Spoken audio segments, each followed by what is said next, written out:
Shalom Aleichem, Shavua Tov, j'espère que tu vas bien. On va essayer de développer ensemble ce cours d'après le saut sur la paracha. La paracha qu'on lira parachat Noach Be'ezrat Hashem. Il y a 153 psukim dans la paracha. Il n'y a aucune mitzvah. Toujours cette paracha, on va la lire pendant le mois de Cheshvan. Pourquoi? Parce que la déluge, elle est tombée le 17 Cheshvan et elle s'est arrêtée le 27 Cheshvan, 1 an et 11 jours plus tard. Il faut savoir que Moshe Rabbeinu et Noach, ils sont liés. Même que la distance entre les deux, c'était 6 générations, et on va développer d'après le Sod. Les deux, ils étaient dans la Teva. Moshe Rabbeinu, sa mère, elle l'a mis dans la Teva. Noach, il s'est construit la Teva. Il a habité là-bas avec sa femme et ses enfants et ses belles filles.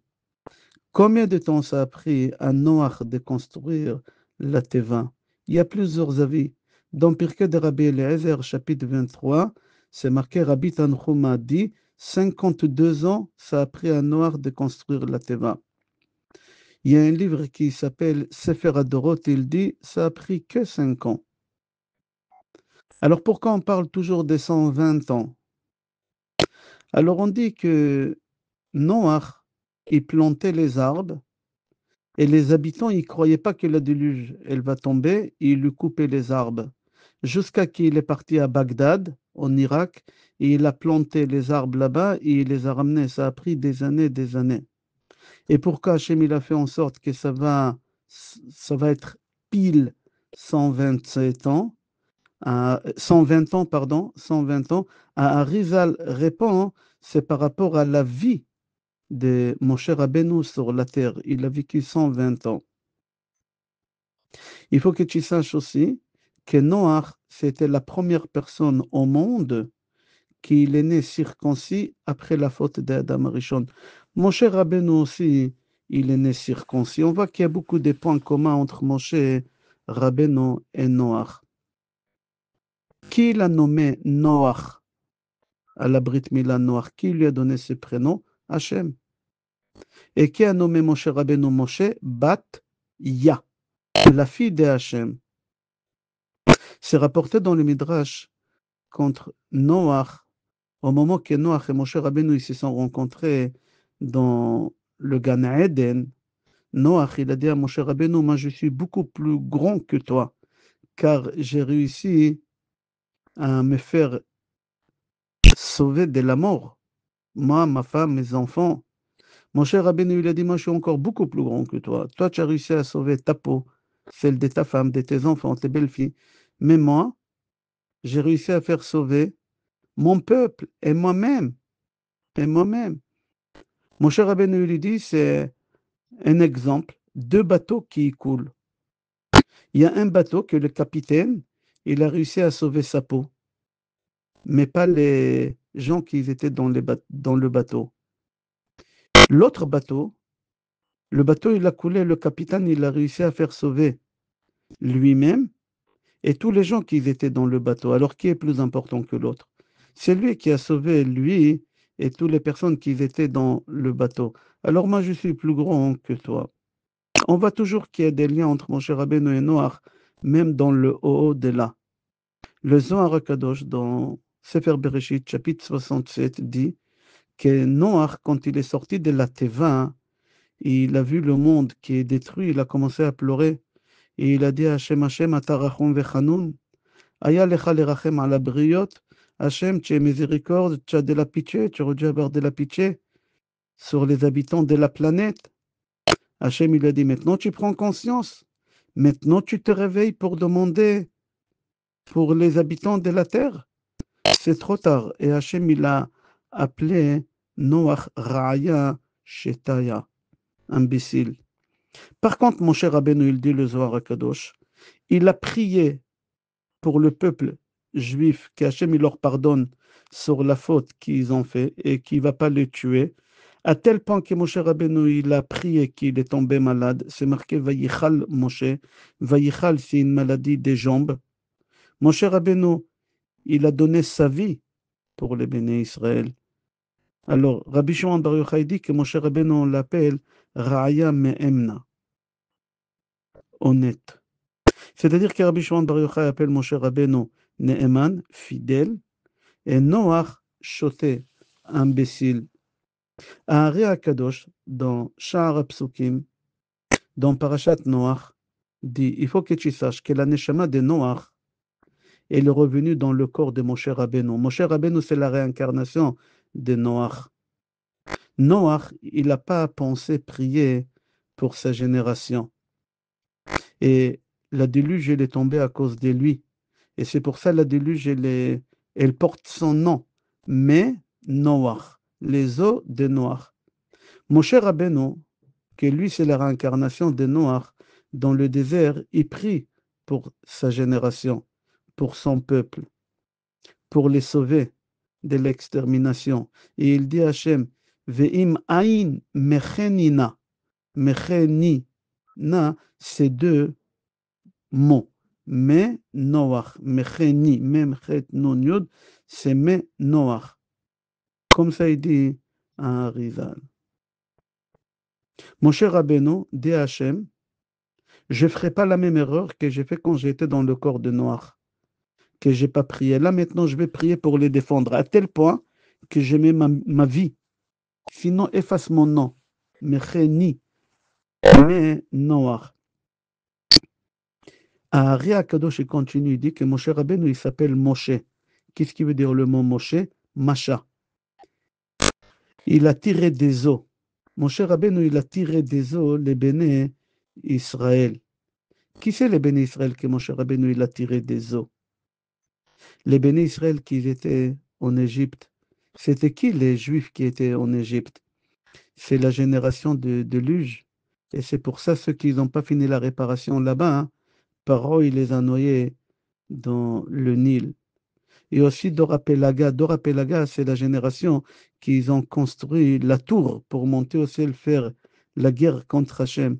En Égypte, on les a mis dans le mur des pyramides. Et qui s'est occupé de ces gens-là? Mon cher Rabbeinu.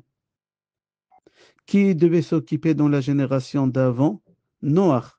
Il ne s'est pas occupé, mais là, dans cette génération, il est en train de s'occuper. Viens, on fait un résumé de quelques points communs qu'il y a entre Noach et Moshe Rabbeinu. Les deux, ils ont rentré dans la Teva.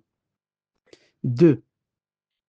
Le Maboul, il est tombé 40 jours et 40 nuits. C'est exactement les 40 jours et 40 nuits que Moshe Rabbeinu il est monté au mont Sinaï. 3. Noach et ses enfants, ils ont reçu les 7 mitzvot noachiques. Moshe Rabbeinu, il a reçu 613 mitzvot. 4. Les deux, on les appelait Ish. Noach, au début de la paracha, on l'appelait Ish Tzadik, et à la fin de la paracha, on l'appelait Ish Adama. Il a baissé des niveaux. Moshe Rabbeinu, au contraire, au début, on l'appelait Ish Mitzri, et à la fin, on l'appelait Ish Elohim. Moshe Rabbeinu, il est monté, parce qu'il s'est occupé pour sa génération, le contraire de Noach. 5. Noach, il a construit la Teva pendant 120 ans. Moshe Rabbeinu, il a vécu 120 ans. 6. Le Maboul, il porte le nom de Noach, mais Noach. Béné Israël, il porte le nom de Moshe Rabbeinu. 7. Le Megalé Amoukot dit, Moshe Rabbeinu a dit, Mecheni na. En deux mots, Mecheni na. C'est Rachet Tevot de Minoach Ani. Je suis la réincarnation de Noach. Viens, on va voir le point commun qu'il y a entre Noach et Moshe Rabbeinu. À mes yeux, c'est le plus important. C'est rapporté dans Gemara Zvachim, page Kuf Yud Gimel. Et aussi dans Pirkei de Rabbi Eliezer, chapitre 23. Que la déluge, elle est tombée dans le monde entier, à part la terre d'Israël. En Israël, il n'y a pas une goutte d'eau qui est rentrée là-bas. Alors pourquoi Hachem n'a pas envoyé Noach pour s'abriter en Israël? Pourquoi construire la Teva? Pourquoi Hachem n'a pas envoyé Noach, sa femme, ses enfants, ses belles-filles, habiter en Eretz Israël pendant que la déluge elle tombe sur la terre? Pour la simple raison que Noach, c'est Moshe Rabbeinu. Moshe Rabbeinu, il n'avait pas le droit de rentrer en Eretz Israël. Alors Hachem, il n'a pas pu dire à Noach d'aller s'abriter en Eretz Israël. J'aurais voulu changer de sujet. Dans la paracha, on a vu que tous, ils ont fauté. même les animaux, même la terre. Une seule personne qui n'a pas fauté, c'est les poissons. Et on a une mitzvah de manger des poissons en Shabbat, comme ça fait rapporté dans la Halacha et comme ça fait rapporté dans Gemara Shabbat Pashkuf Yutret Amud Bet. La Gemara dit Bameh me'angim et Shabbat. Comment on s'est fait plaisir Shabbat? Rav Yehuda Bere de Rav Shmuel Bar Shilat Mishme de Rav Amar Bedagim Gdolim, des grands poissons. Amar Rav Papa, il a dit c'est lui qui n'a pas les moyens d'acheter des grands poissons, des saumons, etc. Alors avec des sardines, Kassa de Arsana, c'est des sardines. Si tu te rappelles, la semaine dernière, on a lu dans Parashat Bereshit, qu'Akadosh Baruch Hu, il a demandé à Adam Arishon de donner des noms à tous les animaux. Mais par contre, il n'a pas donné des noms aux poissons. Le Baal HaTurim, il précise que les poissons, ils n'ont pas des noms.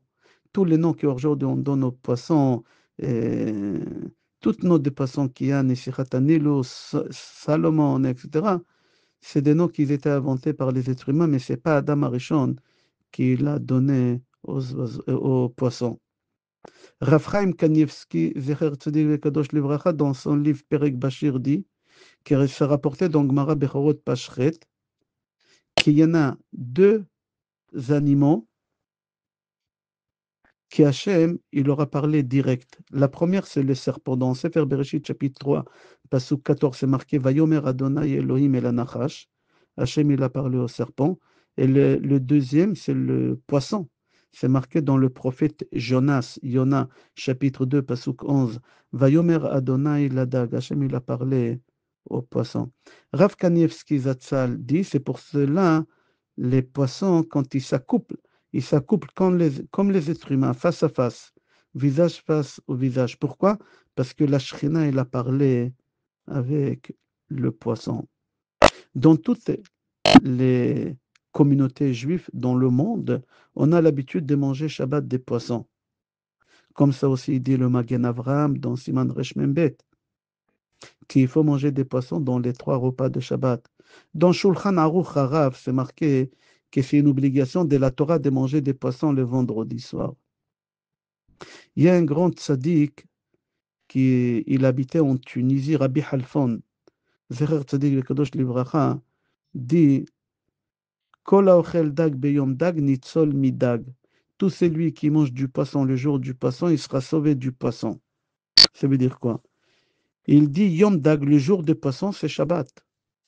Pourquoi? Parce que Dalet et Gimel, Dalet c'est 4, plus Gimel 3, ça fait 7. Tout celui qui mange le 7e jour, c'est-à-dire Shabbat de poisson, il va être sauvé des poissons. C'est quoi Dag? Il va être sauvé des poissons.